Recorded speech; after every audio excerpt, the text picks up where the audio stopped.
Welcome to estate cooking. இன்னைக்கு pumpkin Kashi halwa செய்ய போகிறோம். எப்படி செய்கிறதுன்னு பார்க்கலாம். நான் ஒரு 1/4 கிலோ பூசணிக்காய் எடுத்துருக்கிறேன். இந்த பூசணிக்காயை தோல் விதையெல்லாம் எடுத்துட்டு துருவி வச்சுக்கோங்க.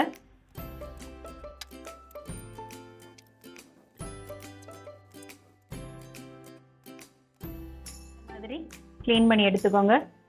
இதை கழுவிட்டு இந்த இதில் துருவி எடுத்துக்கலாம்.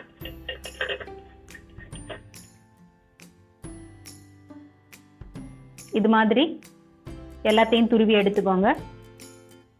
இப்போ துருவி வச்ச பூசணிக்காய் 2 கப்பு, 1 கப் பால், 1 கப் சீனி, கொஞ்சம் ஏலக்காய், கொஞ்சம் முந்திரி பருப்பு, இதோட கொஞ்சம் எல்லோ கலர் எடுத்துருக்குறேன். 1/4 கப்பு நெய் யூஸ் பண்ண போகிறோம். அடுப்பில் பேன் வச்சுட்டு ஒரு 1/2 ஸ்பூன் நெய் விட்டுக்கோங்க. இதில் முந்திரி பருப்பை போட்டு வறுத்து எடுத்து வச்சுக்கலாம். ப்ரௌன் ஆகவும் எடுத்துக்கோங்க. 2 கப் பூசணிக்காயை இதில் போட்டு வதக்க போகிறோம். பூசணிக்காயில் கொஞ்சம் தண்ணி இருக்கும். அதில் உள்ள அந்த தண்ணி போகிற அளவுக்கு இதை வதக்கி எடுத்துக்கிறணும். பூசணிக்காயை உங்களுக்கு நல்ல கலர் கொடுக்கும். ஆனால் பால் ஊற்றும் போது கொஞ்சம் கலர் கம்மியாகும். அதனால தான் நான் yellow colour kesari powder use பண்ணுறேன். குங்குமப்பூ வச்சுருந்தீங்கன்னா நீங்கள் அது கூட யூஸ் பண்ணிக்கிறலாம். வதங்கிடுச்சு. இப்போ இதில் 1 கப் பால் சேர்த்துக்க போகிறேன். சேர்த்து இந்த பால்லையே இந்த பூசணிக்காய் வேகணும். பூசணிக்காய் சீக்கிரம் வெந்துடும். இந்த பால் வற்றும் போது அந்த பூசணிக்காய் வேகிறதுக்கு சரியாக இருக்கும். கொஞ்சம் சிம்மில் வச்சு இதை வேக விட்டுருங்க. வெந்துருச்சு. இந்த ஜீனியை சேர்த்துக்கலாம். இனிப்பு கொஞ்சம் குறைவாக வேணும்னா 3/4 கப்பு நீங்கள் போட்டுக்கோங்க. இதோட கொஞ்சமாக நான் கலர் சேர்க்குறேன்.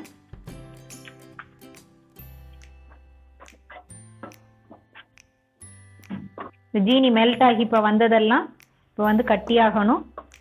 தவ சிம்மிலேயே வச்சு அதிலேயே இதில் கட்டியாகிறதுக்கு விட்டுருங்க. இந்த மாதிரி நல்லா மசிஞ்சு வரும்.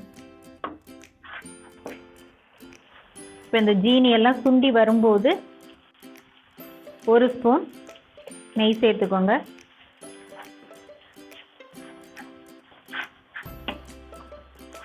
கொஞ்சம் ஏலக்காய் தூள்,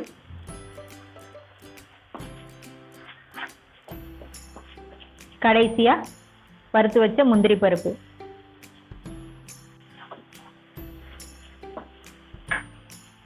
அல்வா ரெடி ஆயிடுச்சு.